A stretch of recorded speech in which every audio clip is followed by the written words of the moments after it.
Всем привет!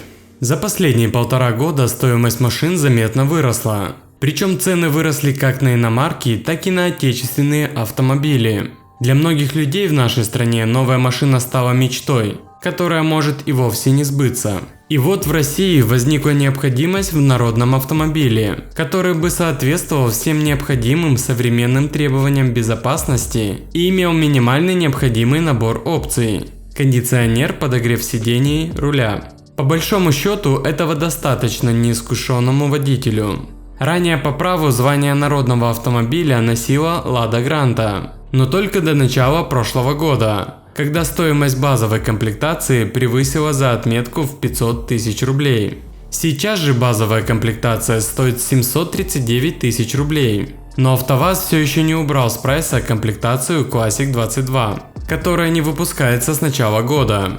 В этой комплектации автомобиль лишился подушки безопасности водителя и преднатяжителей ремней безопасности. Вопрос народного автомобиля не раз поднимали в Госдуме, но на этот раз государство дало окончательный ответ. И теперь определенно точно понятно, что не стоит нам ждать народного авто за 500 тысяч рублей. Вице-премьер и глава Минпромторга Российской Федерации Денис Мантуров на вопрос о планах на народный автомобиль за 500 тысяч рублей сообщил, что такой автомобиль у нас уже есть. Правда, стоит он немного дороже. Да, речь идет о вышеупомянутой Ладе Гранте. По словам Мантурова, в нынешних условиях нереально создать бюджетный автомобиль за 500 тысяч рублей, который мог бы соответствовать минимальным требованиям по безопасности и комфорту. Вот почему китайцы могут, индусы могут, иранцы могут, а у нас вот не получается. Мантуров заявил, что автопроизводители уже не раз подходили к снаряду в смысле решения этой задачи. Но мы обязаны учитывать, что есть требования по безопасности, и пренебрегать этими требованиями точно нельзя ни при каких обстоятельствах. Транспортное средство за 500 тысяч рублей будет представлять собой что-то максимально аскетичное, немногим больше, чем кузов, двигатель и коробка передач. Очевидно, что настолько пустой автомобиль без привычных опций безопасности, комфорта и соответствия экологическим нормам не подходит для эксплуатации в наши дни.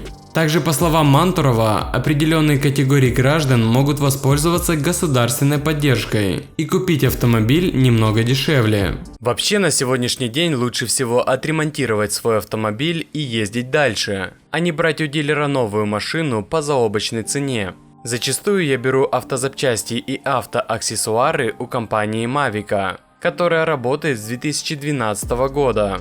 За время работы с производителем Mavica я могу заявить, что ребята зарекомендовали себя как ответственный, надежный и исполнительный партнер для множества торговых, автотранспортных, логистических и иных компаний. Лучшее тому подтверждение сотни новых и постоянных клиентов каждый год и тысячи продаж ежедневно. Если вам нужны доступные запчасти на автомобиль, колодки, стойки стабилизатора, АБС пластик, уплотнители и так далее, то переходите по ссылкам в описании на Mavica на маркетплейсах и приобретайте доступные и популярные товары производства Mavica. Но почему у нас не могут сделать автомобиль за 500 тысяч рублей? Во-первых, для этого нужна база. Разрабатывать ее с нуля – дело очень затратное и очень долгое. За 2-3 года реально сделать только опытный экземпляр и еще год-два потратить на обкатку. В итоге база для автомобиля будет готова в лучшем случае через 3 года, а в худшем через 5 лет. Далее уже готовый предсерийный образец автомобиля также необходимо испытать, вносить изменения и так далее. А ведь еще для этого автомобиля необходимо выстроить целые логистические цепочки поставок деталей. А где их брать? Например, мотор и коробку. Что уже говорить про электронику? У нас практически ничего из этого не выпускается. Кто-то скажет, ну вот можно начать самим производить, в чем проблема? Проблема в огромных инвестициях и технологиях, которых у нас нет, и государство в этом не заинтересовано. По итогу на разработку автомобиля за 500 тысяч рублей придется выложить огромную сумму денег. А окупятся эти вложения или нет, в ближайшие лет 10 никто не знает. Да и через 2 года цена этого автомобиля вырастет тысяч на 100-150.